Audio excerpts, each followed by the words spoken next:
എല്ലാവർക്കും സന്തോഷകരമായൊരു പ്രഭാതം അങ്ങനെ ഞാൻ അറിയിക്കുന്നു. വചനത്തിൻ്റെ ചുറ്റാകിരിപ്പാൻ ദൈവം നമുക്ക് കൃപ തന്നതിനായി ദൈവത്തിന് പണം കയറ്റുക. എഴുതപ്പെട്ടതായ വചനം ലോഗോസ്, എഴുതപ്പെട്ട വചനം നമ്മുടെ കരങ്ങളിൽ ദൈവം എത്തിച്ചത് തിരുനന്ദിയോടെ ഓർക്കുന്ന വിഷയമാണ്. ദൈവപുസ്തകത്തിന് വേണ്ടി രക്തസാക്ഷിത്വം വഹിച്ച രക്തസാക്ഷികളുടെ ചോരയുടെ മണം ബൈബിളിൻ്റെ താളുകളിൽ നമുക്ക് കാണുവാൻ കഴിയും. വേദപുസ്തകം ലത്തീൻ ഭാഷയിൽ നിന്നും സുറിയാനി ഭാഷയിൽ നിന്നും ഒക്കെ ആദ്യമായി ഇന്റർനാഷണൽ ലാംഗ്വേജിലേക്ക് ഇംഗ്ലീഷിൽ വിവർത്തനം ചെയ്യപ്പെട്ടപ്പോൾ അന്ന് ആ വിവർത്തനത്തിന് നേതൃത്വം നൽകിയ ഒരു ഇംഗ്ലണ്ടുകാരനായിരുന്നു വില്യം ടിൻഡേ എന്ന് പേര് പറയുന്ന ഒരു ദൈവദാസൻ. മാർട്ടിൻ ലൂഥറിൻ്റെയും ജോൺ വിക്ലിഫിൻ്റെയും ജോൺ ഹസ്സൻ്റെയും ഒക്കെ കാലഘട്ടങ്ങളിൽ ജീവിച്ചിരുന്ന വില്യം ടിൻഡേയുടെ വേദപുസ്തകത്തിലെ സുവിശേഷത്തിൻ്റെ ചില പ്രതികൾ ഇംഗ്ലീഷിലേക്ക് വിവർത്തനം ചെയ്തു.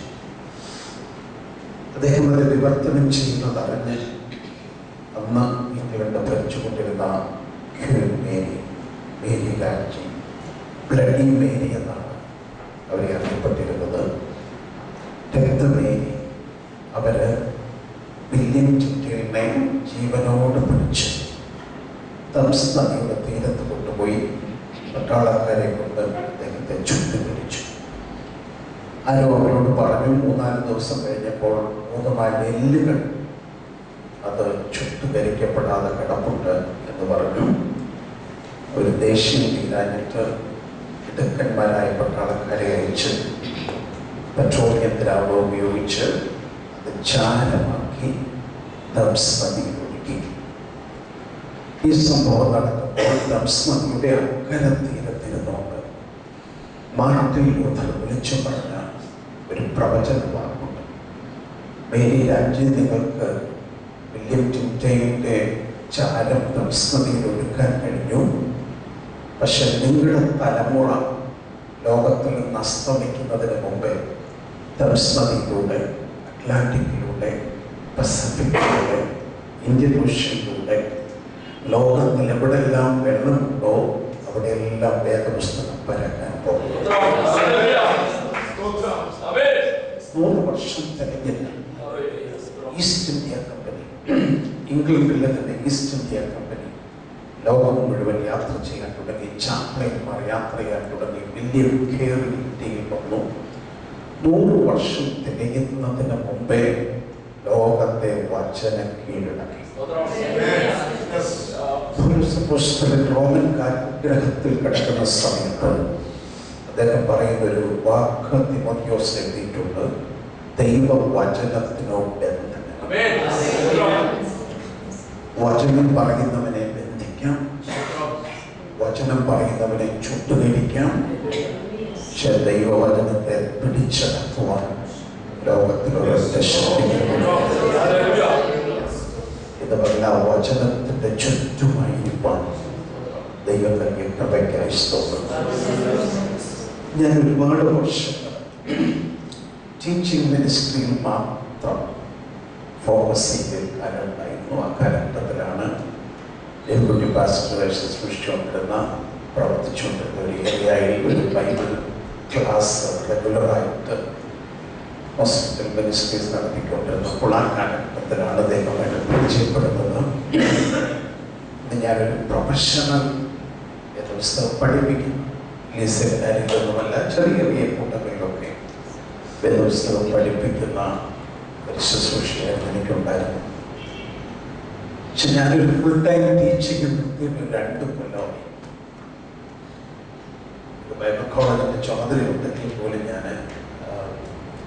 റെഗുലർ ടീച്ചിങ്ങിന് സമയം കിട്ടാത്ത മറ്റൊരു ലെവലിലുള്ള ശുശ്രൂഷകളൊക്കെയാണ് ഈ കഴിഞ്ഞ 2 വർഷങ്ങളായി കൂടുതലും ഏർപ്പെട്ടുകൊണ്ടിരിക്കുന്നത്. അതുകൊണ്ട് തന്നെ സൗത്ത് ബൈബിൾ ക്ലാസിൻ്റെ നിശബ്ദത എനിക്ക് സഹിക്കാൻ ഒക്കത്തില്ല. എൻ്റെ ക്ലാസ്സുകൾ എൻ്റെ കൂടെ പഠിപ്പിക്കുന്ന ടീച്ചേഴ്സ് പോലും പറയാം, ഇതൊരു കാത്തിരിപ്പിയോഗമായിട്ട് മാറിയല്ലോ എന്ന് പറഞ്ഞാൽ ഞാൻ ആ ലെവലിലുള്ള സഭാ ശുശ്രൂഷകളുടെ ഫോക്കസിലേക്കും ഉപവാസ പ്രാർത്ഥനകളുടെ ഫോക്കസിലേക്കും അങ്ങനെയുള്ള ലെവലിലോട്ടൊക്കെ വന്നുകൊണ്ട് ഇവിടെ ഒരു സ്വത്രമൊക്കെ കേട്ടതിൽ വളരെ സന്തോഷം. അമ്മേ, ഇങ്ങനെ ക്ലാസ് പോയാലും ഒരു കുഴപ്പമില്ല. കാരണം വചനത്തിൻ്റെ ഇല്യൂമിനേഷൻ, വചനത്തിൻ്റെ വെളിപ്പാട് ബൈബിള് കയ്യിരിക്കുന്നതുകൊണ്ട് കിട്ടത്തില്ല, വ്യാഖ്യാന ഗ്രന്ഥം കയ്യിലിരിക്കുന്നത് കിട്ടത്തില്ല. അതിന് വെളിപ്പെടുത്തി തരുന്ന ഒരു ഇല്യൂമിനേഷൻ നമുക്കുണ്ടാകും. ഞാൻ ആ ലെവലിലോട്ടൊക്കെ ഒരുപാട് പറഞ്ഞു പോകാൻ ആ മുഖത്തിൽ ഒരുപാട് നിൽക്കാൻ ആഗ്രഹിക്കുന്നില്ല. ദൈവത്തിൻ്റെ ആത്മാവിൻ്റെ ഒരു സ്പർശനം പകലിൽ കൊടുക്കാത്ത വ്യാപരിക്കും. ദൈവത്തിൻ്റെ പാസ്റ്ററുമായിട്ട് ദീർഘവർഷങ്ങളുടെ ബന്ധങ്ങൾ ഞാൻ സന്തോഷത്തോടെ ഓർക്കുന്നു. ഇങ്ങനൊരു ക്ലാസ്സിന് വരണമെന്ന് പറഞ്ഞപ്പോൾ സ്വാഭാവികമായി ഞാൻ ആഴ്ചയിൽ 10 ദിവസം തിരുവനന്തപുരം സിറ്റിയിലാണ് താമസിക്കുന്നത്. അതുകൊണ്ട് തന്നെ മൺഡേ, ട്യൂസ്ഡേ, വെനസ്ഡേ ദിവസങ്ങളിൽ ഇത്രയും ദീർഘദൂരം യാത്ര ചെയ്ത് സമയമെടുക്കാൻ കഴിയുന്നില്ല. മാത്രമല്ല ഇയർ എൻഡിങ് ആയതുകൊണ്ട് ഞാൻ അടുത്ത ദിവസങ്ങളിലൊക്കെ കേരളത്തിന് പുറത്തേക്ക് പോവുകയാണ്. നമ്മെ ഇത്തിരി കൂടി നേരത്തെ വരാൻ കഴിഞ്ഞെങ്കിലും വൈകിപ്പോയതിൽ ക്ഷമിക്കണം. നമുക്ക് ഒരുമിച്ച് നമ്മെ വചനത്തിന് ചുറ്റാകതിയും ഇരിപ്പാൻ അവസരത്തിനായി സ്വാഗതം ചെയ്യുന്നു. എനിക്ക് പ്രിയപ്പെട്ട പരിചിതൻ എന്ന് പറയാൻ കഴിയുന്ന ഒരാളെ ക്ലാസ്സിലുള്ളൂ. അത് ഏറ്റവും പുറകിരിക്കുന്ന ആളാണ് ബ്രദർ രാജൻ.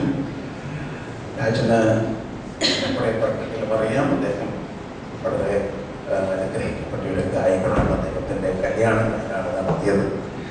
ഞാൻ പയനീർ ചെയ്ത ഒരു സഭയിൽ വർഷത്തിലുമൊക്കെ സഹായകനായതോടുകൂടെ പ്രിയ രാജനുണ്ടായിരുന്നു.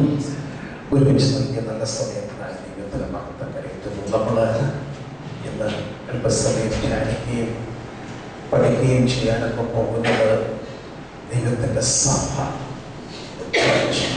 Of Jesus Christ, church of God, കർത്താവിൻ്റെ സഭ എന്നുള്ള വിഷയത്തോടുള്ള ചുറ്റാകെയാണ് ചില ചിന്തകൾ ധ്യാനിക്കാൻ പോകുന്നത്. പ്രധാനമായിട്ടും ഞാനതിൽ വചനത്തിലെടുത്തത് അപ്പോസ്തല പ്രവൃത്തി 1-2 അധ്യായങ്ങളെ ഫോക്കസ് ചെയ്തുള്ള ചില ആത്മീയ പഠനങ്ങളാണ് ഇന്നത്തെ ക്ലാസ്സിലൂടെ പറയാൻ ഞാൻ ആഗ്രഹിക്കുന്നത്.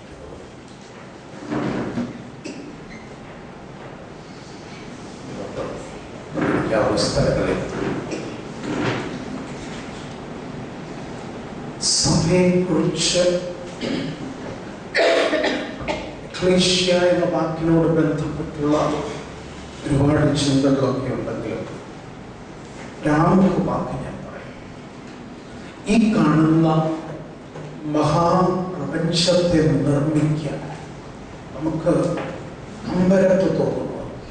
15 പ്രകാശമൈൽ വർഷം ലൈറ്റിന് 15 പ്രകാശ വർഷങ്ങൾക്ക് അപ്പുറത്ത് മുൾഫ് എന്ന് പറയുന്ന ഒരു സൗരയൂഥവും അതിനെ ചുറ്റുന്ന 2-3 ഗ്രഹങ്ങളും 2-3 ദിവസമായിട്ട് കണ്ടുപിടിച്ചിട്ടുണ്ട്.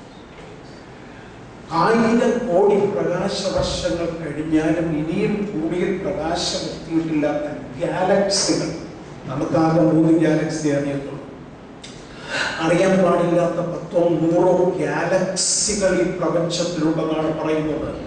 ഇതൊന്നും കണക്ക് പറയാൻ നമുക്ക് ബുദ്ധിമുട്ടാണ്. 500 ദശലക്ഷം പ്രകാശമായി 50 crores 50 കോടി പ്രകാശ മൈലാണ് ഈ പ്രപഞ്ചത്തിന്റെ വലിപ്പമെന്നാണ് അതേക്കുറിച്ച് പഠിച്ചിട്ടുള്ള ആളുകൾ പറയുന്നത്. 200 ദശലക്ഷം പ്രകാശ മൈൽ വീതി ഒക്കെ പറയും. ഇത് നിർമ്മിക്കാൻ, ഉണ്ടാക്കാൻ ദൈവത്തിന്റെ മുതൽ മുടക്ക് എന്നാണ് വേദപുസ്തകത്തിൽ പറഞ്ഞിട്ടുണ്ട്. ബറഷിത്ത് എന്നാണ് അതിൻ്റെ ഹീബ്രു വേർഡ്. മലയാളത്തിൽ ഉണ്ടാകട്ടെ, let it be. ഉണ്ടാകട്ടെ എന്ന ഒരു വാക്ക് പറഞ്ഞപ്പോൾ ഈ മഹാപ്രപഞ്ചം ആ വാക്കിന്റെ മുമ്പിൽ അതിൻ്റെ അസ്തിത്വത്തിലേക്ക് കടന്നു. ദൈവത്തിന്റെ വായിലെ വാക്കിന്റെ ശക്തി, ദൈവത്തിന്റെ വചനത്തിന്റെ ശക്തി. ഞാനൊരു സൈഡിലേക്ക് തിരിഞ്ഞൊക്കെ വലിയ തിയോളജിയൊക്കെ പറയാതെ കുറെ പ്രായോഗിക അനുഭവമൊക്കെ ഇടയ്ക്കിടയ്ക്കൊക്കെ പറയാൻ ആഗ്രഹിക്കുന്നുണ്ട്, അല്ലെങ്കിൽ ഞാനിപ്പോൾ വന്നു അതൊരു സ്പോണ്ടേനിയസ് ആയിട്ട് ഇപ്പോൾ വരുന്ന ഒരു കാര്യമായിട്ടാണ്. നമ്മൾ ഈ വചനമൊക്കെ ഇതിനകത്തെ ഭയങ്കര ഗ്രീക്ക് വാക്കും ഇതിനകത്തെ ഹീബ്രു ഒക്കെ പഠിക്കണം, നല്ലതൊക്കെ ആണെങ്കിലും ഈ എഴുതിയിരിക്കുന്ന വചനത്തെ അതുപോലെ ആമേൻ പറഞ്ഞ ആ വചനത്തിന്റെ ശക്തി നമ്മിലേക്കാണ്. ഞാൻ ഒരുപാട് വർഷങ്ങളായി ഇടയ ശുശ്രൂഷ, സഭാ ശുശ്രൂഷ. ഈ കഴിഞ്ഞ വർഷത്തെ ഈസ്റ്റർ സൺഡേയിൽ കോട്ടയത്തുള്ള ഒരു സുവാർത്ത എന്നറിയപ്പെടുന്ന സുവാർത്ത, എറണാകുളത്തുണ്ടോ എന്ന് എനിക്കറിയില്ല, സുവാർത്ത സഭയുടെ ഒരു വലിയ ബ്രാഞ്ച് അവിടെ കോട്ടയത്തുണ്ട്.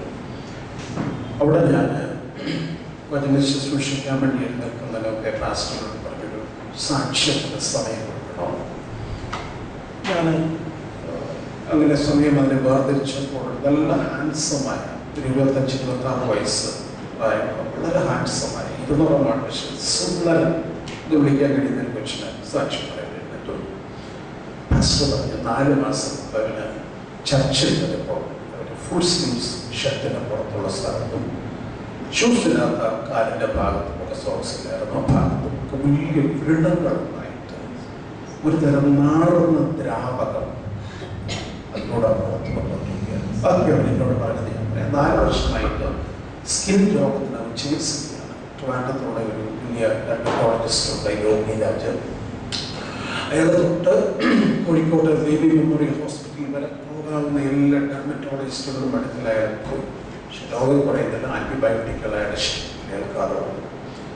അത് കഴിഞ്ഞ് ഈ മനുഷ്യൻ ആരോ പറഞ്ഞതനുസരിച്ച് കോട്ടയം കാരിത്താസ് എന്നറിയപ്പെടുന്ന ഹോസ്പിറ്റലിൽ ക്യാൻസറിൻ്റെ സ്പെഷ്യലിസ്റ്റായ ഡോക്ടർ ഗംഗാധരൻ, ഇപ്പം എറണാകുളത്തുണ്ടെന്നാണ് എനിക്ക് തോന്നുന്നത്. ഡോക്ടർ ഗംഗാധരനെ പോയി കണ്ടു. അദ്ദേഹം പരിശോധിച്ചിട്ട് ചെറുപ്പക്കാരനോട് സ്ട്രെയിറ്റ് ആയിട്ട് പറഞ്ഞു, നിനക്ക് സ്കിൻ ഡിസീസ് അല്ല, സ്കിൻ ക്യാൻസർ ആണ്, അത് 3rd സ്റ്റേജ് കഴിഞ്ഞതാണ്. അവിടെ നമ്മൾ ഭയങ്കര കരച്ചിൽ, ഭയങ്കര ബഹളം ഉണ്ടാക്കാൻ തുടങ്ങി. അപ്പം ഡോക്ടർ കരച്ചിലിൻ്റെ അവസാനിച്ചപ്പോൾ ഡോക്ടർ പറഞ്ഞു, ഡോക്ടറെ കൊണ്ട് ഇത്രയേ പറ്റത്തുള്ളൂ, മെഡിസിൻ ഇത്രയേ പറ്റത്തുള്ളൂ, പക്ഷേ മുകളിൽ ഇരിക്കുന്നയാൾ എന്തെങ്കിലും കാര്യം ചെയ്യാമോ? ആ മനുഷ്യന് ഒരുപാട് സ്പർശിച്ചു.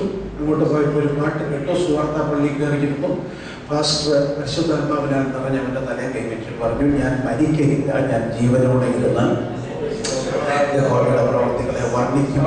ഹൃദയം വിശ്വസിച്ച വചനം ഏറ്റു പറയാൻ കഴിയുമെങ്കിൽ നിനക്കൊരു അത്ഭുതം സംഭവിക്കുമ്പോൾ. ഞാനൊരു 25 പ്രാവശ്യം സഹായകത്തിൽ ആ വാക്യം പ്രബോധിപ്പിച്ചിട്ടുണ്ട്. പക്ഷെ അതിൻ്റെ പവർ എന്താ മനസ്സിലായത്? ഞാൻ മരിക്കയില്ല, ഞാൻ ജീവനോടെ ഇരുന്ന് അവരുടെ പ്രവർത്തികളെ വർണ്ണിക്കും. അവൻ സാക്ഷ്യം പറയുന്നതിന് 4 ദിവസം മുമ്പ് കാരിത്താസ് ചെന്നപ്പോൾ ഡോക്ടർ പറഞ്ഞു, കീമോ വേണ്ട, റേഡിയേഷൻ വേണ്ട, ശരീരത്തിൽ അത്ഭുതം സംഭവിച്ചിരിക്കുന്നു. പകൽക്കാലം അതാണ് കർത്താവിൻ്റെ വായിൽ നിന്ന് വരുന്ന ഒരു വാക്കിൻ്റെ ശക്തി അത്ര വലുതാണ്. ബൈബിൾ ക്ലാസ്സിലാണെങ്കിൽ ഞാൻ പറയാം, വളരെ റെഗുലർ ബൈബിൾ ക്ലാസ് എടുക്കുന്നയാളെന്നുള്ള നിലയിൽ കൂടെ ഞാൻ പറയാം. ഇന്ന് മുതൽ ഇതിനകത്തുനിന്നൊരു പ്രേമാവ്, നിങ്ങളോടുള്ളൊരു സ്പോക്കൺ വേർഡ് ഈ എഴുതിയ വചനത്തിനകത്തു നിങ്ങളുടെ ചെവിയിലോട്ട് വരുമ്പോൾ ആമേൻ പറഞ്ഞോണം, ആ വചനം ഏറ്റെടുത്തോണം. ഇത് പകൽ എഴുന്നേറ്റ് പോകുന്നത് ഇങ്ങോട്ട് കടന്നു വന്നത് പോലെയല്ല, മടങ്ങി പോകുന്നത് നിറമോട് കൂടെയായിരിക്കും. ഈ കാണുന്ന മഹാപ്രപഞ്ചത്തിൽ ദൈവത്തിൻ്റെ മുതൽ മുടക്ക് കർത്താവിൻ്റെ വായിൽ നിന്നുള്ള ഒറ്റവാക്ക് പരസ്യത്തിൽ ഉണ്ടാകട്ടെ. പക്ഷേ ദൈവസഭ എന്ന ആത്മമണവാട്ടിയെ ഈ ഭൂമിയിൽ ഒരുക്കുന്നതിന് വേണ്ടി പത്രോസിൻ്റെ ഭാഷ ഞാൻ പഠനത്തിൽ ഉപയോഗിക്കാൻ നമ്മെ വീണ്ടെടുത്തിരിക്കുന്നത് പൊന്ന്, വെള്ളി മുതലായ അഴിഞ്ഞു പോകുന്ന വസ്തുക്കളെ കൊണ്ടല്ല, ക്രിസ്തുവെന്ന നിർദോഷവും നിഷ്കളങ്കവുമായ കുഞ്ഞാടിന്റെ ആ വാക്കിന് നമുക്കൊരു ചക്രവാളത്തിന്റെ പ്രയാകരമാണ് വിലയേറിയതായ ഇമ്മേശ്വരം. വെള്ളിക്ക് നമുക്ക് വില മതിക്കാം, പൊന്നിന് വില മതിക്കാം, അല്ലേ? അത് ഒരു ബാങ്കിങ് റേറ്റ് ഉണ്ട്. എന്നാൽ നമുക്ക് വില മതിക്കാൻ കഴിയാത്ത എന്തെങ്കിലും ഉണ്ടെങ്കിൽ അത് യേശുവിന്റെ രക്തം. അതാണ് ദൈവസഭയുടെ പ്രത്യേകത. ദൈവസഭയുടെ പ്രത്യേകത, സഭ വളരുന്നത് മണി കൊണ്ടല്ല, മണി പവർ കൊണ്ടല്ല. സഭ വളരുന്നത് മാൻ പവർ കൊണ്ടല്ല, യേശുവിന്റെ രക്തത്തിന്റെ ശക്തിയുടെ വ്യാപാരമാണ് സഭയുടെ ഏറ്റവും വലിയ വിലയേറിയത. ആ തിരുസഭയുടെ ലേബർ റൂം, തിരുസഭയുടെ 1-ാം അധ്യായത്തിലേക്ക് അപ്പോസ്തല പ്രവൃത്തിയിൽ കടക്കുകയാണ്. തിരുസഭയുടെ ലേബർ റൂമാണ് എന്ന് പറഞ്ഞാൽ പ്രസവം. തിരുസഭയുടെ പ്രസവം, ബർത്തിങ് ഉണ്ടായതായ അല്ലെങ്കിൽ പിറന്നു വീണതായ മുറിയാണ് അപ്പോസ്തല പ്രവൃത്തി 1. തിരുസഭയുടെ പ്രത്യേകതകളാണ് 2-ാം അധ്യായത്തിൽ. അങ്ങനെയൊക്കെ ചില ചിന്തകളിലൂടെയാണ് നമ്മൾ കടന്നു പോകാൻ പോകുന്നത്. ആമേൻ. അപ്പോസ്തല പ്രവൃത്തികളിലെ സഭയെ കുറിച്ച് ഞാനിക്കുമല്ലോ പറഞ്ഞില്ലേ, the church, the book of acts. അപ്പോസ്തല പ്രവൃത്തികളിലെ സഭയെ കുറിച്ചാണ് നമ്മൾ ചിന്തിക്കുന്നത്. ആമുഖ വാക്കുകൾ ഞാൻ പറയാം. ഈ അപ്പോസ്തല പ്രവൃത്തികൾ എന്ന് പറയുമ്പോൾ തന്നെ അപ്പോസ്തലന്മാരുടെ പ്രവൃത്തികളുടെ ഒരു ഡീറ്റെയിൽഡ് ചരിത്രം അതിനകത്തില്ല. ആദ്യത്തെ ഏതാണ്ട് 9 അധ്യായങ്ങളിൽ, ശരിക്കും പറഞ്ഞാൽ 8-ാമത്തെ അധ്യായം വരെ പത്രോസ് അപ്പോസ്തലനാണെങ്കിൽ, അത് കഴിഞ്ഞിട്ട് പിന്നീട് 28-ാം അധ്യായം വരെ നിറഞ്ഞു നിൽക്കുന്നത് പൗലോസ് അപ്പോസ്തലനാണ്. ഇവർ തമ്മിലുള്ള വ്യത്യാസം എന്ന് പറയുന്നത്, യേശു തെരഞ്ഞെടുത്ത അപ്പോസ്തല ശിഷ്യന്മാരിലുള്ള ഒരാളായിരുന്നില്ല പൗലോസ്. ഇന്ന് അപ്പോസ്തലന്മാരുണ്ടോ എന്ന ചോദ്യത്തിന് ഉണ്ട് എന്ന് തന്നെയാണ് എൻ്റെ മറുപടി. Yes, we are apostles in the church. നമുക്കെന്നും അപ്പോസ്തലന്മാരുണ്ട്. 5-fold ministry. നമ്മുടെ എഫേസ്യ ലേഖനത്തിലോ കാണുന്ന അപ്പോസ്തലന്മാർ, പ്രവാചകന്മാർ, ഇടയന്മാർ, ഉപദേഷ്ടാക്കന്മാർ, സുവിശേഷകന്മാർ എന്ന 5-fold ministry സഭയ്ക്ക് തന്നിട്ടുള്ളതാണ്. എന്നാൽ നമ്മിൽ വ്യത്യാസമായിട്ട്, ഇന്നത്തെ അപ്പോസ്തലനേക്കാൾ വ്യത്യാസമായിട്ട്, യേശു തെരഞ്ഞെടുത്ത അപ്പോസ്തല ഡിസൈപ്പിൾസ്, ശിഷ്യന്മാരായ അപ്പോസ്തലന്മാരെന്ന് വിളിക്കാൻ കഴിയുന്ന 12 പേരിനകത്ത് പൗലോസ് ഇല്ലായിരുന്നു. എന്നാൽ പൗലോസ് അപ്പോസ്തലനാണ് ഏതാണ്ട് 11-ാം അധ്യായം മുതൽ ഇങ്ങോട്ട് നിറഞ്ഞു നിൽക്കുന്നതായിട്ട് നമുക്ക് കാണാൻ കഴിയുന്നത്. അതിൽ യാക്കോബിന്റെ കാര്യം പറയുന്നുണ്ട്, യോഹന്നാന്റെ കാര്യം പറയുന്നുണ്ട്. പക്ഷെ അവരൊന്നും കാര്യമായിട്ട് സംസാരിക്കുന്നില്ല. അവരുടെയൊക്കെ പ്രവർത്തികളില്ല, മറ്റ് ശിഷ്യന്മാരുടെയും അപ്പോസ്തലന്മാരുടെയും പ്രവർത്തികളില്ല. അതുകൊണ്ട് എനിക്ക് തോന്നി ഈ പുസ്തകത്തെ വിളിക്കേണ്ടത് പരിശുദ്ധാത്മാവിന്റെ പ്രവർത്തികൾ, പരിശുദ്ധാത്മാവിന്റെ പ്രവൃത്തികൾ എന്ന് വിളിക്കണം. കാരണം അപ്പോസ്തലൻസ് അതിനകത്ത് സൈലന്റ് ആണ്. അവരെ കുറിച്ചുള്ള ഒരു ഡീറ്റെയിൽഡ് ചരിത്രമല്ല അതിനകത്ത് രേഖപ്പെടുത്തിയിരിക്കുന്നത്. അപ്പോസ്തല പ്രവൃത്തിയുടെ മറ്റൊരു പ്രത്യേകത എനിക്ക് രസകരമായി തോന്നുന്നത്, വേദപുസ്തകത്തിലെ ഏക അൺഫിനിഷ്ഡ് ബുക്കാണ്. ബാക്കി എല്ലാത്തിനകത്തും ഒരു കണ്ടന്റിനകത്ത് ഒരു എൻഡുണ്ട്. പക്ഷെ അപ്പോസ്തല പ്രവൃത്തിക്കകത്ത് മാത്രം അതൊരു അവസാനിക്കുന്നില്ല. എന്തുകൊണ്ടായെന്ന് എന്നോട് ചോദിച്ചാൽ, ആമേൻ, ഇവിടെ ഇരിക്കുന്ന കർത്തൃദാസ, ഇവിടെ ഇരിക്കുന്ന സഹോദരി, നിങ്ങളെ കൂടെ എഴുതി ചേർക്കാൻ ചരിത്രത്തിന്റെ ബാക്കി സ്വർഗം വിട്ടിരിക്കുക. 28-ാം അധ്യായം കൊണ്ട് തീർന്നില്ല. 29-ാം അധ്യായം കഴിഞ്ഞ് കാണാം, 30 കഴിഞ്ഞ് കാണാം, 300 കഴിഞ്ഞ് കാണാം. 2015-ന്റെ ഒടുവിൽ 2016-ന്റെ ദിനങ്ങളിൽ യേശു വരാൻ താമസമെങ്കിൽ ഇവിടെ ഇരിക്കുന്ന ചിലരെ കൊണ്ടുകൂടെ ദൈവത്തിന്റെ സഭയുടെ പുതിയ ചരിത്രം എഴുതിച്ചേർക്കും.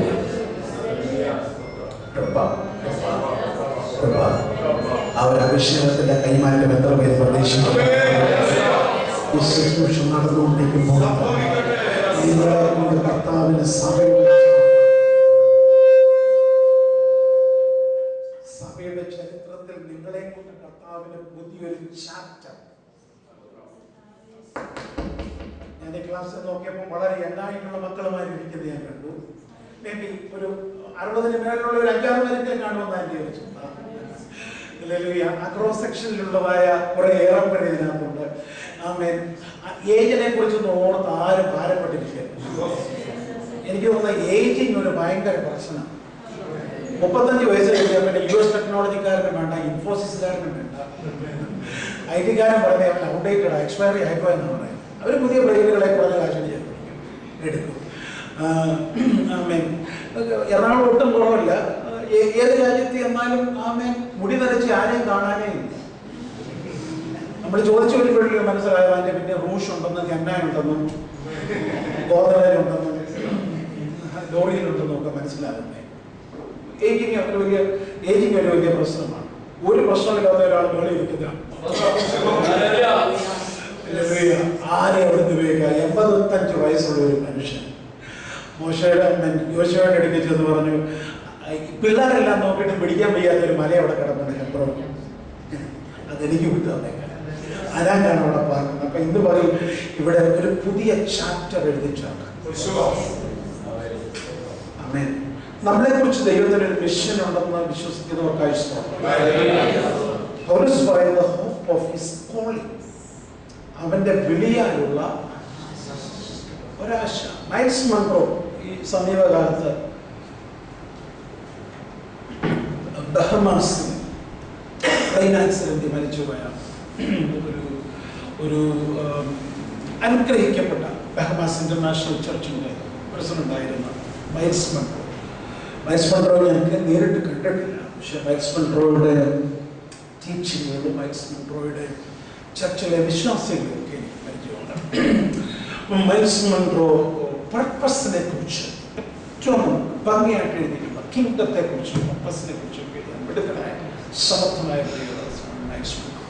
മൈൽസ് മൺറോ പറയുന്നത് ലോകത്തിലേക്ക് ഏറ്റവും സമ്പന്നമായ സ്ഥലം സൗത്ത് ആഫ്രിക്കയിലെ ഗോൾഡ് മൈൻ അല്ല.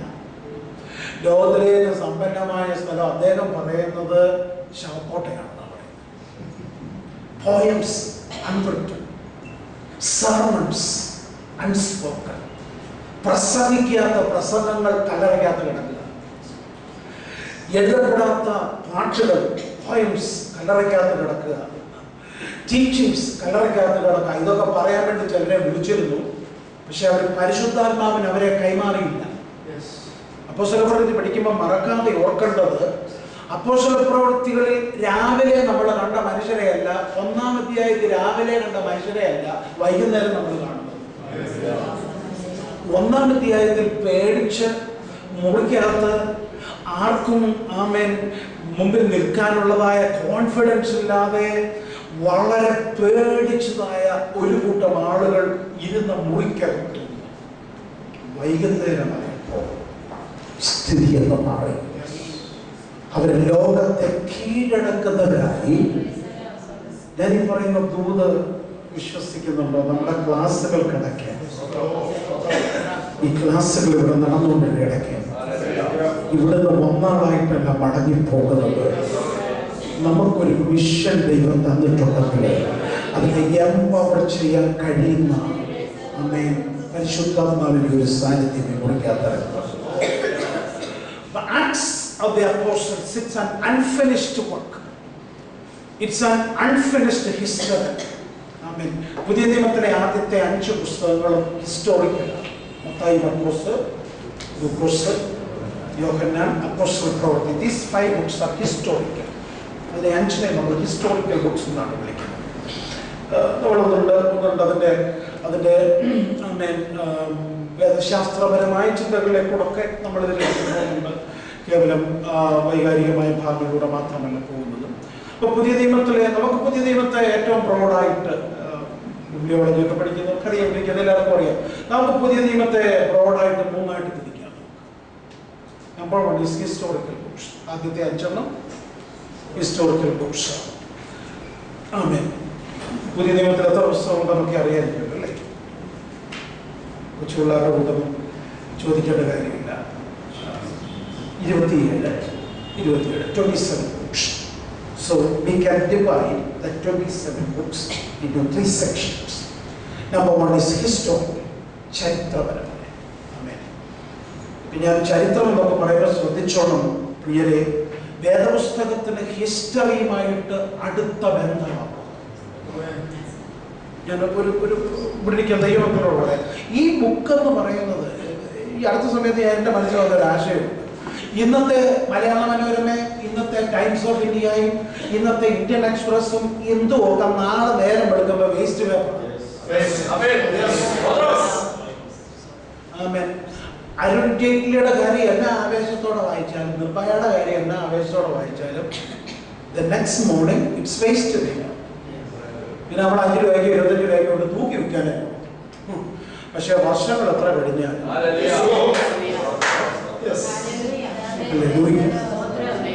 മാറിപ്പോകാത്ത എക്സ്പയർ ചെയ്യാനുണ്ടെങ്കിൽ വചനം മാത്രമാണ്. ഇനി ഒരു പുതിയ കണ്ടുപിടുത്തം, നാസായിലെ ശാസ്ത്രജ്ഞൻ ഒരു പുതിയ കണ്ടുപിടുത്തം ഇനിയും കൊണ്ടുവന്നാൽ ഈ പുസ്തകത്തെ മാറ്റി നിർത്തിക്കൊണ്ട് അത് തെളിയിക്കാൻ കഴിയും. ബൈബിൾ ഒരു സയന്റിഫിക് ബുക്ക് എന്ന് ഞാൻ പറയുന്നില്ല, പക്ഷെ സയൻസിനെ കോൺട്രഡിക്റ്റ് ചെയ്യുന്നില്ല ഈ ബുക്ക്. ഞാൻ ചിലപ്പോൾ അതിനൊരു ഉദാഹരണം ഇങ്ങനെ പറയാം. 300 കൊല്ലം മുമ്പാണ് ഭൂമി ഉരുണ്ടതാണെന്ന് കണ്ടുപിടിച്ചത്. ഗലീലിയോയും മെഗലനും കൂടെ, 2 സയന്റിസ്റ്റുകൾ, അല്ല മക്കളെ ശരിയല്ലേ, ഗലീലിയോ മെഗലൻ, അവർ 2 പേരും കൂടാണ് പോയി കണ്ടുപിടിച്ചത് ഭൂമിയുടെ ആകൃതി ഉരുണ്ടതാണ്. അപ്പൊ അന്ന് വേദപുസ്തകത്തിന്റെ അവസാനത്തെ വാക്ക് പറയുന്നത്, ഹിസ്റ്ററിയുടെ അവസാനത്തെ വാക്കൊക്കെ പറയുന്നത് കത്തോലിക്ക സഭയായിരുന്നു.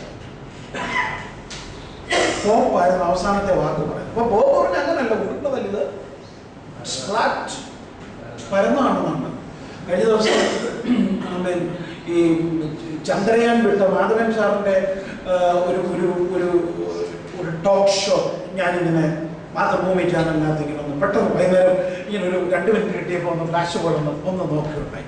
അപ്പം ഈ കോപ്പൻഹേഗൻ ലീഡ് നടന്നതായ ഈ ആഗോള താപനത്തെ കുറിച്ചുള്ള ഒരു ഭയങ്കര നമ്മുടെ പ്രധാനമന്ത്രിയൊക്കെ പോയി വിവരക്കേട് കാണിച്ച സ്ഥലമൊക്കെ ഉള്ളത് കോപ്പൻഹേഗനിൽ. അവിടെ ഇതിനെക്കുറിച്ച് ചർച്ച നടത്തുക. അപ്പം ഈ മാധവൻ സാറ് പറഞ്ഞു, എടാ ആഗോളതാപനമല്ല, ഇനി മൊത്തം ഇടിഞ്ഞു പോയാലും കുഴപ്പമില്ലെന്ന് ചിന്തിക്കുന്ന ഒരുപാട് പേര് ഇപ്പോഴും തിരുവനന്തപുരത്ത്. എന്നിട്ട് അദ്ദേഹം പറഞ്ഞു, ഒരു വാക്കൂടെ കൂടിച്ചേർത്തു, എടാ ഭൂമി പരന്നാന്ന് ചിന്തിക്കുന്ന ഒരു 20% പേര് ഇപ്പോഴും ലോകത്തിലുണ്ട്. അപ്പൊ അതൊരു 2000 വർഷങ്ങൾക്ക് മുമ്പ് അത് പറഞ്ഞ സമയത്ത് ഉൾക്കൊള്ളാൻ വലിയ ബുദ്ധിമുട്ടായിരുന്നു. LKG ക്ലാസ്സിൽ നടന്ന ഒരു ക്ലാസ് 2 നടന്ന ഒരു സംഭവം ഞാൻ ചിലപ്പോൾ തമാശക്ക് അതുപോലെ പറയാറുണ്ട്. സ്കൂളിൽ ചെന്നപ്പോൾ ടീച്ചർ പഠിപ്പിച്ചു, മെഗലന്റെ ഒക്കെ തിയറി വെച്ചുകൊണ്ട് പഠിപ്പിച്ചു, ഭൂമിയുടെ ആകൃതി ഉരുണ്ടതാണ്. വീട്ടിൽ വന്നത് അങ്ങനെ വായിച്ചപ്പോൾ ഡാഡി പറഞ്ഞാൽ അങ്ങനെയല്ല, നമ്മുടെ സഭ പഠിപ്പിക്കുന്ന ഭൂമി പരന്നാണ്, അങ്ങനെ പറയടാന്ന് പറഞ്ഞു. ടീച്ചർ പിറ്റേ ദിവസം സ്കൂളിൽ ചെന്നപ്പോൾ ചോദിച്ചു, ഭൂമിയുടെ ആകൃതി എന്തുവാണ്? അവൻ പറഞ്ഞു പരന്നാണ്. ടീച്ചറോടൊക്കെ പറഞ്ഞു, ഇന്നലെ എന്നെ പഠിപ്പിച്ചത് ഉരുണ്ടതാണ്. അപ്പൊ വീട്ടിൽ ചെന്നപ്പം അവൻ പിന്നെയും വായിക്കാൻ തുടങ്ങി, ഭൂമിയുടെ ആകൃതി ഉരുണ്ടതാണ്. ഡാഡി തല്ല് കൊടുത്തു, ഇന്നലെ പറഞ്ഞത് ആ പരന്നാണ്.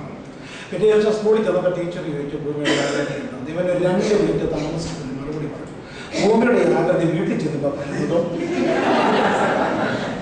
സ്കൂളിൽ വരുന്നോ ഉരുണ്ടാണ്.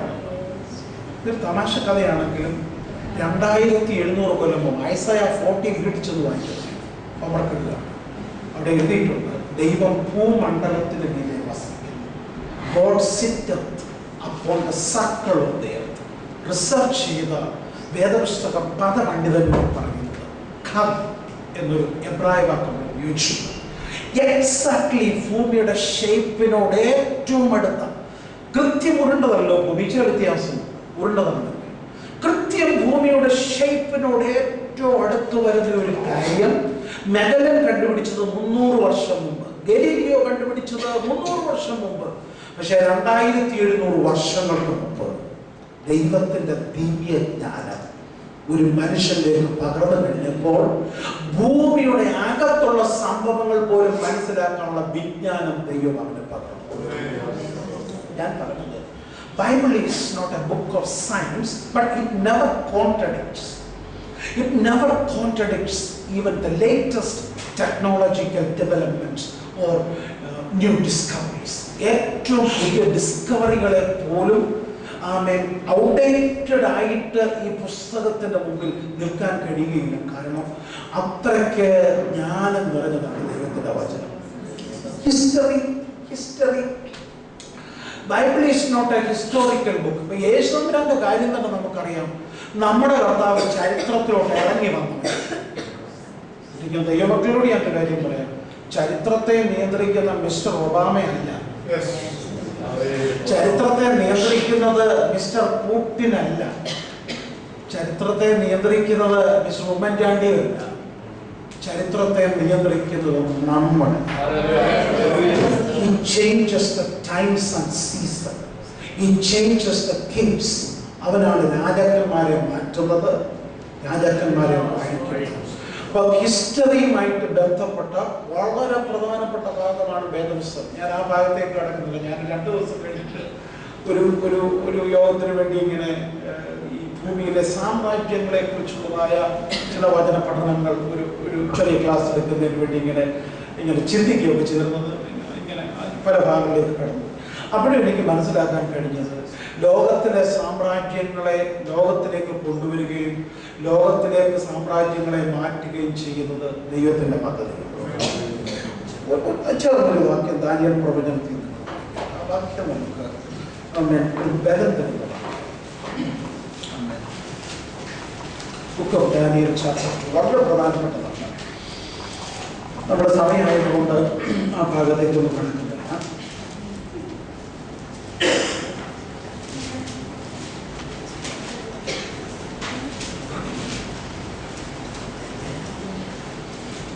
Chapter 2.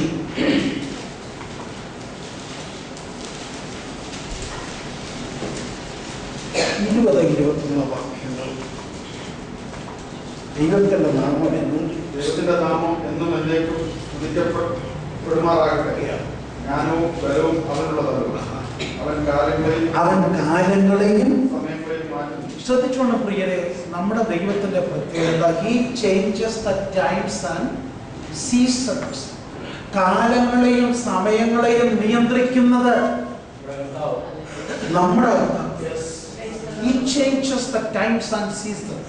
ഈ ഗ്ലോബൽ വാർമിംഗ് വന്നാലും ഇനി അപ്പുറത്ത് വന്നാലും നമ്മൾ ഓർത്തോണം, ഇതിനെ നിയന്ത്രിക്കുന്നത് the final word, the one who controls the times and seasons is our God.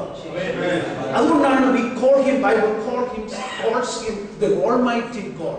സർവ ശക്തനായ ദൈവം, El Shaddai God. സകലത്തെയും നിയന്ത്രിക്കുന്ന നമ്മുടെ ദൈവം. അതിൽ ഉറപ്പുള്ളവർക്ക് ഒരു റെസ്റ്റോ. ഇന്നിപ്പോ ഇച്ചിരി മോശമൊക്കെ ആണെങ്കിലും എന്റെ കർത്താവാണ് എന്റെ സമയത്തെ നിയന്ത്രിക്കുന്നത്. He changes the times and the seasons. Amen. അവിടെ എഴുതിയിട്ടുണ്ട്, He changes the times and seasons. He changes the kings and sets up the kings. രാജാക്കന്മാരെ നീക്കുകയും വാഴിക്കുകയും ചെയ്യുന്ന ബാലറ്റാന്ന് വിചാരിക്കരുത്. It's our God. 50 വർഷം മുമ്പ് സുവിശേഷ വേല ചെയ്ത ഒരു ഫാമിലി ബാങ്കിൽ നിൽക്കുന്ന രാജ്യമൊക്കെ അതറിയാം. എൻ്റെ ഫാദറൊക്കെ ഫുൾ ടൈം മിനിസ്റ്റേഴ്സായിട്ട് ജോലിയൊക്കെ രാജിവെച്ച് ഇറങ്ങിയവരാണ്. അപ്പം ഞങ്ങളുടെ ചെറിയ സെറ്റപ്പുള്ള പഴയ സഭകളിലൊക്കെ ചെങ്ങന്നൂരിനടുത്താണ് എൻ്റെ വീട്, കെൺമണി. അപ്പം ഞങ്ങളുടെ ചർച്ചിലൊക്കെ ഞങ്ങൾ കുഞ്ഞായിരിക്കുമ്പോൾ പ്രാർത്ഥിക്കുന്ന വലിയ പ്രാർത്ഥന കേട്ടിട്ടുണ്ട്, കർത്താവേ നീ റഷ്യയെ ഉണർത്തണേ, നീ ചൈനയെ ഉണർത്തണേ. ആരാ പ്രാർത്ഥിക്കുന്നത്? ചെങ്ങന്നൂരിനപ്പുറത്തൊരു സ്ഥലം ഉണ്ടെന്ന് അറിയാൻ വയ്യാത്ത ഒരു അമ്മച്ചി. അപ്പൊ ഈ വലിയ ബ്രീറ്റേഴ്സൊക്കെ വന്നിട്ട് പറഞ്ഞാൽ അയൺ കട്ടനാണ്, ഇരുമ്പ് കട്ടനാണ് അവിടെ, അതിനെ പൊളിക്കണമെങ്കിൽ പ്രാർത്ഥനയ്ക്കേ കഴിയത്തുള്ളൂ, പ്രാർത്ഥിച്ചു ഉണങ്ങിക്കോ. അമ്മച്ചിക്ക് റഷ്യ പോയിട്ട് എറണാകുളം ഉണ്ടാകുന്നില്ല, പക്ഷെ പ്രാർത്ഥിച്ചു. അമ്മച്ചി മരിച്ചു പോയി, പക്ഷെ പ്രാർത്ഥന മരിച്ചില്ല. മിഖായേൽ ഗോർബച്ചോവിനെ 5 കൊല്ലത്തേക്ക് തമ്പുരാൻ കൊണ്ടുപോകും. ഗ്ലാസ്നസ്റ്റ് വന്നു, പെരിസ്ട്രോയിക്ക, അന്യഭാഷയൊന്നുമില്ല ഞാൻ പറഞ്ഞത്. ഗ്ലാസ്നസ്റ്റും പെരിസ്ട്രോയിക്കായി വന്നു. റഷ്യ 8ആയിട്ടോ 9ആയിട്ടോ കഷണമായിട്ട് കയറി. ഇന്ന് ക്രെംലിനിലും മോസ്കോയിലും ഒക്കെ സുവിശേഷം പറയുന്ന ആളുകൾ പറയുന്നത്, ഒരു കപ്പൽ അവിടെ ചെന്നാൽ ഒരു കണ്ടെയ്നർ നിറച്ച റഷ്യൻ ഭാഷയിലെ വേദപുസ്തകമുണ്ട്. റൊട്ടി വാങ്ങിക്കുന്ന പോലെ ആളുകൾ ക്യൂ നിന്ന് വേദപുസ്തകം വാങ്ങിക്കുന്ന. ചരിത്രത്തെ മാറ്റുന്നത് നമ്മുടെ ദൈവം.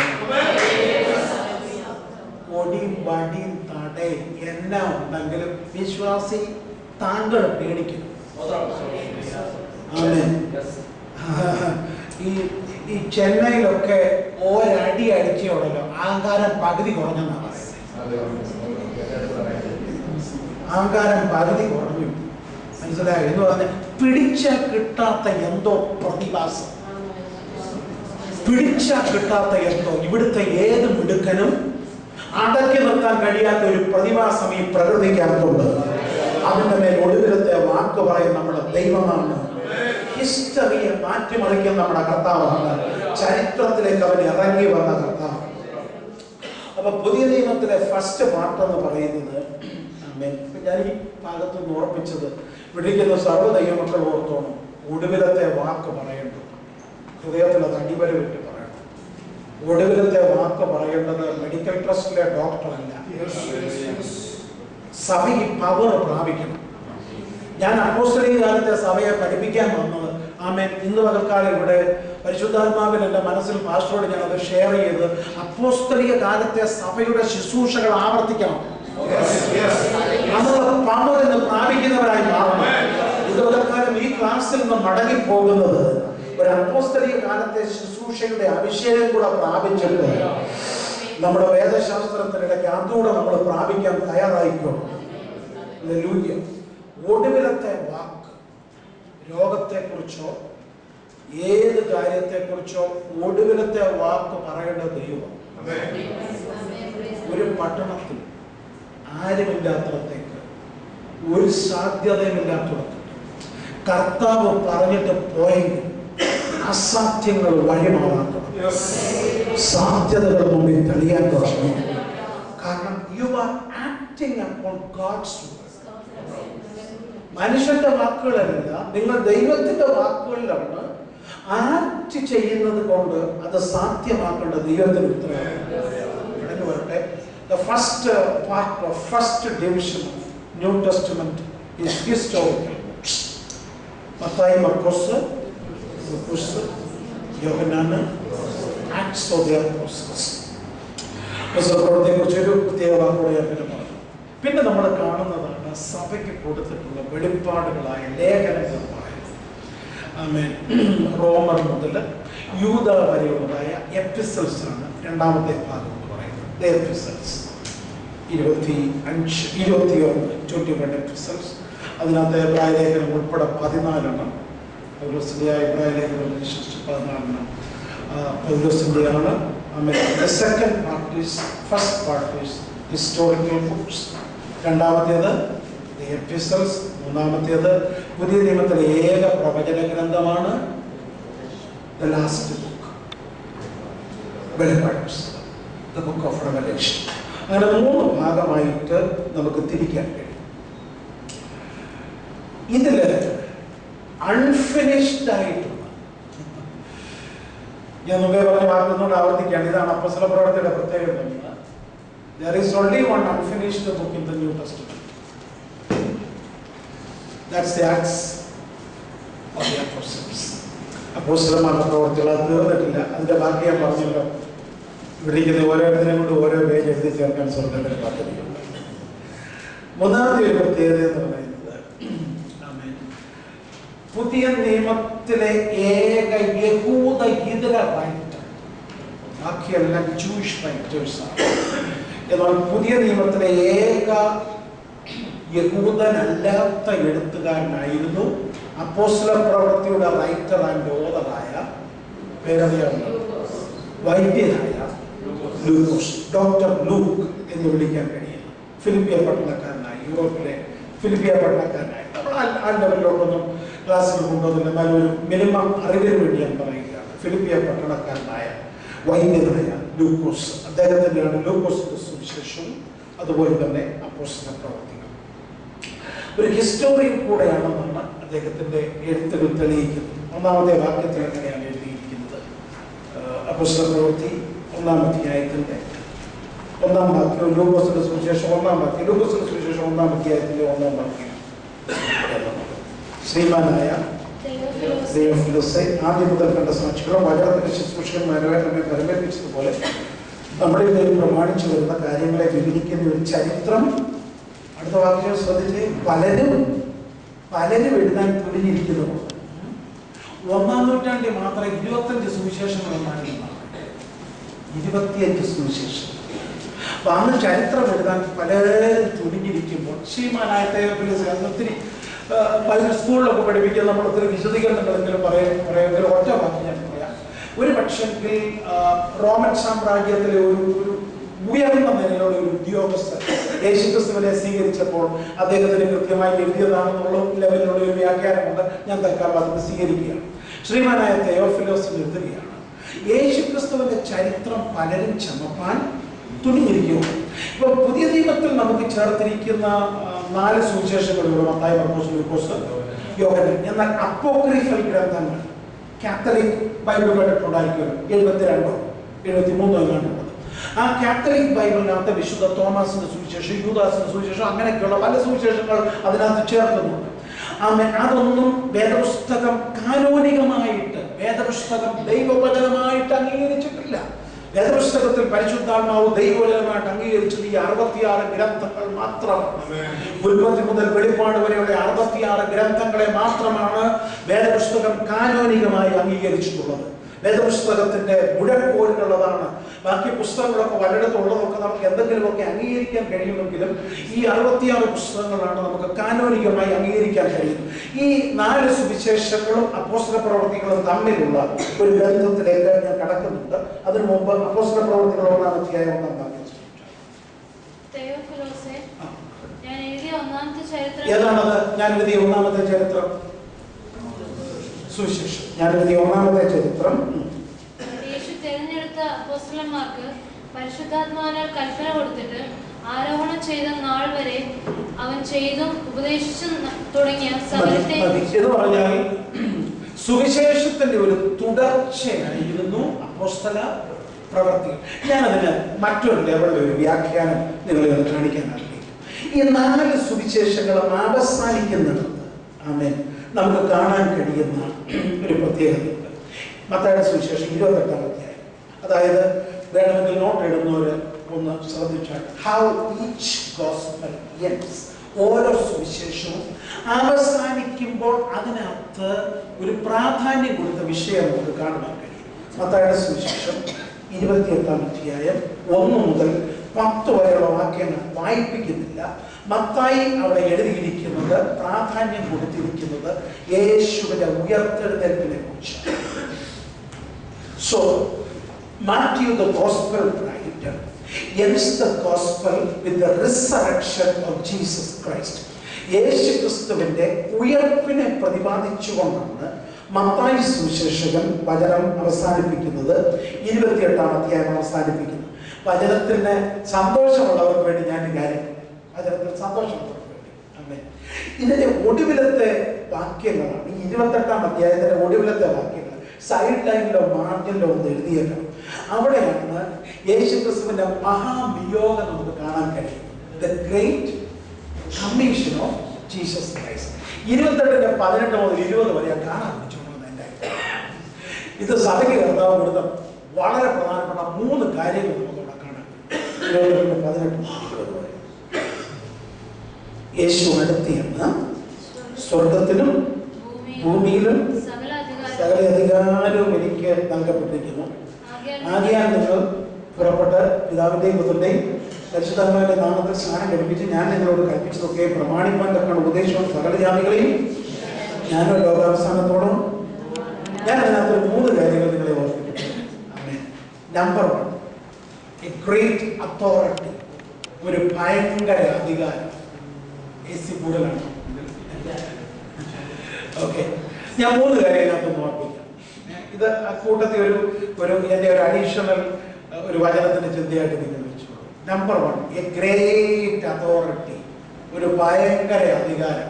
കർത്താവിന്റെ വേറെ ചെയ്യുന്ന എല്ലാവരും ഈ അധികാരത്തിലാണ് പോകേണ്ടത്. ഞാൻ നിൽക്കുന്ന സഭയുടെ ആൾക്കാരോട് ഞാൻ പറയാറുണ്ട്, കുമ്പനാട്ടിൽ നിന്നുള്ള അപ്പോയിന്റ്മെന്റ് ലെറ്ററിൽ പോകുന്നതൊക്കെ നല്ലത്, പക്ഷെ അത് പ്രയോറിറ്റിയിലെ 4ാമത്തെ കാര്യം. പുല്ലൂരിന്റെ കാര്യം വരുന്ന, മണക്കരയുടെ കാര്യം വരുന്ന ഗാരന്റീസ്. ഹല്ലേലൂയ.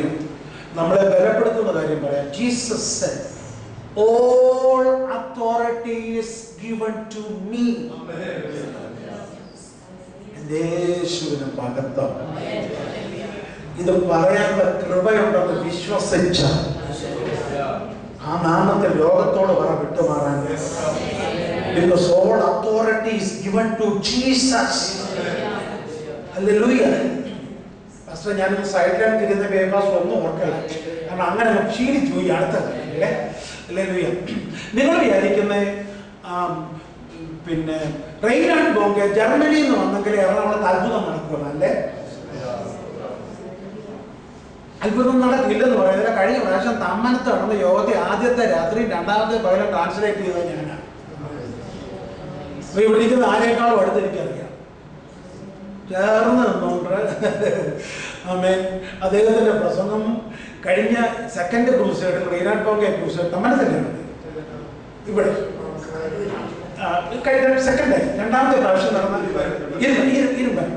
ഇരുമ്പനത്താണ് ആ ക്രൂസൈഡില്. അത് ഫസ്റ്റ് ഇതിലും പവർ കോൺഫറൻസിലും ഒക്കെ അദ്ദേഹത്തിന്റെ നേരത്തെ ഇപ്പുറത്ത് നിന്നുകൊണ്ട് മേഡമനെ വിളിച്ച് നിർബന്ധിച്ച് ഓടി വന്ന് ഞാനായിരുന്നു ട്രാൻസ്ലേറ്റ് ചെയ്തത്. അത് കാലഘട്ടത്തിന്റെ ആവശ്യം അതവിടെ നിൽക്കുന്നത്. അപ്പം നമ്മൾ ധരിക്കുന്നത് ഇനിയും വല്ല സൗഖ്യവും പിന്നെ എറണാകുളത്ത് നടക്കണമെങ്കിൽ കുറഞ്ഞത് അല്ലെങ്കിൽ സൗത്ത് ആഫ്രിക്ക ഇപ്പൊ കുറെ പിള്ളേരാക്കിയിട്ടുണ്ട്, അവരെ അതിനെ കൊണ്ടുവന്നാലേ സൗഖ്യം നടക്കത്തുള്ളൂ എന്നൊക്കെയാണ് നമ്മുടെ കാരണം വേദപുസ്തകത്തിൽ രോഗശാന്തികളുടെ വരം പറഞ്ഞിട്ടുണ്ട്. ഞാൻ ഈ പറയുന്നത് ഒരു ഹയർ ലെവലിൽ ചിന്തിക്കാൻ കഴിയുന്ന ഒരു ഗ്രൂപ്പ് കൂടി ഇരിക്കുന്നുണ്ട്. രോഗശാന്തികളുടെ വരം, ഞാൻ അതിന്റെ വരങ്ങളെ കുറിച്ച് വിശദീകരിക്കുന്നില്ല.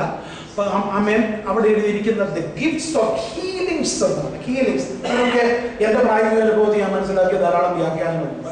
എങ്കിലും എന്റെ ഒരു മിനിമം വ്യാഖ്യാനം പറയാം. ചില ദൈവദാസന്മാർക്ക് ചില രോഗങ്ങളുടെ മേൽ പ്രത്യേക അധികാരമുണ്ട്. റൈറ്റ്, അവർക്ക് ചില പ്രത്യേക അധികാരം അതിനകത്തുണ്ട്. സ്പെഷ്യൽ അതോറിറ്റി അവർക്ക് അതിനകത്തുണ്ട്. എന്റെ കൂട്ടത്തിൽ ശുശ്രൂഷിക്കുന്ന ഒരു ദൈവദാസന്റെ സഭയിൽ ഏകദേശം 150 പേരോളം വിശ്വാസികളുണ്ട്. അതിലൊരു 60 പേര് ക്യാൻസറിൽ നിന്ന് സൗഖ്യമായി. എന്റെ സ്വന്തം ദേശത്ത് 60 പേര് ക്യാൻസറിൽ നിന്ന് സൗഖ്യമായതാണ്. അതിന്റെ കാര്യം ഞാൻ പറയാം. ഈ മനുഷ്യൻ ബ്ലഡ് ക്യാൻസറായി തിരുവനന്തപുരത്തെ RCCയിൽ എഴുതത്തള്ളപ്പെട്ടിടത്തു പ്രാർത്ഥനയാൽ സൗഖ്യം പ്രാപിച്ചു. താൻ എഴുന്നേൽക്കുന്നതിന്റെ അതോറിറ്റി തനിക്ക് കൊടുത്തത് കൊണ്ട് എല്ലാവരും സൗഖ്യമായെന്നല്ല ഞാൻ പറയുന്നത്. പക്ഷെ അവിടുത്തെ ഉള്ള 60 ആളുകൾ 60 ആളുകൾ ആ രോഗത്തിന് അങ്ങനെ ചില രോഗശാന്തികൾ, ചിലർക്ക് പ്രത്യേക ഗിഫ്റ്റ്സ് ഓഫ് ഹീലിംഗ്സ് ഉള്ളവരുണ്ട്. 2, പാസ്റ്റർ, ഒരു ചർച്ച് പാസ്റ്റർക്ക് ഈ ഒരു പ്രത്യേക അഭിഷേകം കൂടെ ഉണ്ട്. നിങ്ങളുടെ ഒരുത്തൻ രോഗിയായി കിടക്കുന്നവന് സഭയിലെ മൂപ്പന്മാരെ വരുത്തട്ടെ. ആമേൻ. അപ്പോൾ സഭയുടെ എൽഡർക്ക്, സഭയുടെ പാസ്റ്റർക്ക്, ആമേൻ, അല്ലെങ്കിൽ എൽഡേഴ്സിന് രോഗശാന്തികളുടെ വരം സ്വർഗം കൊടുത്തിരിക്കുന്ന അതോറിറ്റിയാണ്. ഞാനൊരു 30 വർഷം കൊണ്ട് ഫെയ്ത്ത് ഹോമുകൾ ക്ലോസ് ആയിട്ട് ചെറിയ ഹോളുകൾ ക്ലോസ് ആയിട്ട് വാച്ച് ചെയ്യാറുണ്ട്. ഞാൻ തിരുവനന്തപുരം RCCയിൽ നിന്ന് വിളിച്ചാൽ കേൾക്കുന്ന ദൂരത്താണ് ആഴ്ച താമസിക്കുന്നത്, 3 ദിവസം താമസിക്കുന്നത്. RCCയിലെ ഏറ്റവും സമർത്ഥന്മാരായ ഡോക്ടർമാർ നോ എന്ന് പറഞ്ഞു കഴിഞ്ഞാൽ പിന്നെ സാധ്യത കുറവാണ്. പക്ഷേ ഡോക്ടർമാർ 15 ദിവസം വിധി പറഞ്ഞതിനെ നമ്മുടെ സഭയിലോട്ട് കൊണ്ടുവന്ന് സഭാഗോളിനകത്ത് പുല്ലുപായി വിരിച്ച് വിശ്വാസികളെല്ലാം കൂടെ ചുറ്റുമിരുന്ന് 15 ദിവസം പ്രാർത്ഥിച്ചപ്പോൾ 15 വർഷം കഴിഞ്ഞിട്ടും ആരോഗ്യത്തോടെ ആൾ ജീവിക്കുന്നുണ്ട്. റൈറ്റ് റവറൻഡ് ബർണാഡ് ബ്ലെസ്സിങ്ങോ മിസ്റ്റർ ബോങ്കയൊന്നും വന്നതുകൊണ്ടല്ല, ചർച്ച് പാസ്റ്റർ. യേശു പറഞ്ഞ 3-ാമത്തെ കാര്യം എന്ന് പകലുകൊണ്ടിരിക്കുന്നവരെ കേൾക്കണം. വിശ്വസിക്കുന്നവരാൽ ഈ അടയാളങ്ങൾ നടക്കും. ഇന്ന് വിശ്വസിക്കുന്ന സഹോദരി, ഈ സംവത്സരങ്ങളിൽ വരും ദിവസങ്ങളിൽ നിങ്ങൾ എന്ന വിശ്വാസവും കൂടെ പ്രാർത്ഥിക്കുമ്പോൾ അവിടെ അത്ഭുതങ്ങളെ സ്വർഗത്തിലെ ദൈവം കൊണ്ടുവരും. എനിക്കൊരു 50 ഉദാഹരണം പറയാനുണ്ട്. ഞങ്ങൾ പാസ്റ്റർമാരെ കേൾക്കാത്ത ഒരുപാട് വീടുകൾ മധ്യ കേരളത്തിലുണ്ട്. എറണാകുളം കുറച്ച് ഓപ്പൺ ആയിരിക്കും, എനിക്ക് അറിയത്തില്ല. കാരണം സബ് കേരളയിൽ നമ്മൾ താമസിക്കുന്നവർക്കൊക്കെ എല്ലാവർക്കും അങ്ങോട്ടും ഇങ്ങോട്ടും അറിയാം. മാർത്തോമ കമ്മ്യൂണിറ്റി കൂടിയൊരു മേഖലയാണ് ഞാൻ വർക്ക് ചെയ്യുന്നത്. ആമേൻ. ഞങ്ങളുടെ ഇച്ചിരി കൂടെ മാറുന്നത് ഓർത്തഡോക്സ് കമ്മ്യൂണിറ്റിയാണ്. അവിടെ ഈസി ആയിട്ട് എനിക്ക് അവിടെ ചാടിക്കയറാൻ ഒക്കത്തില്ല. പക്ഷേ ഞങ്ങളുടെ അമ്മമ്മമാരൊക്കെ ആന്റിമാരൊക്കെ ആന്റിമാരെ കൈമണി അടിച്ചാൽ വീട്ടിൽ കയറും. ആന്റിമാരെ എന്തുകൊണ്ട് വിശേഷം എന്നൊക്കെ പറഞ്ഞ് ആമേൻ. മാവേലിക്കരയിലൊക്കെ എണ്ണം പറഞ്ഞ ഓർത്തഡോക്സ് കുടുംബങ്ങൾ ലോകത്തിലെ വൈദ്യന്മാർ കൈവിട്ടെടുത്ത് ഒരു പാസ്റ്ററെയും വിളിച്ചു വരുത്താതെ പാവപ്പെട്ട സഹോദരന്മാർ കടന്നു എന്ന് വിശ്വാസത്തോടുകൂടെ പ്രാർത്ഥിച്ച് അത്ഭുതങ്ങളുടെ പരമ്പര അവിടെ ഉണ്ടായിട്ടുണ്ട്. അത് ദൈവസഭയോട് ചേർന്നിട്ടുണ്ട്. അതിന്റെ കാരണം എന്താ? നമ്മുടെ സൗന്ദര്യത്തിന് കൂടുതലൊന്നുമില്ല. Because all authority is given to Jesus. യേശുവിന്റെ അധികാരമുള്ള നാമത്തിൽ ചേർന്നെടുത്ത് കർത്താവിന്റെ ഒരു കരമുയർത്തി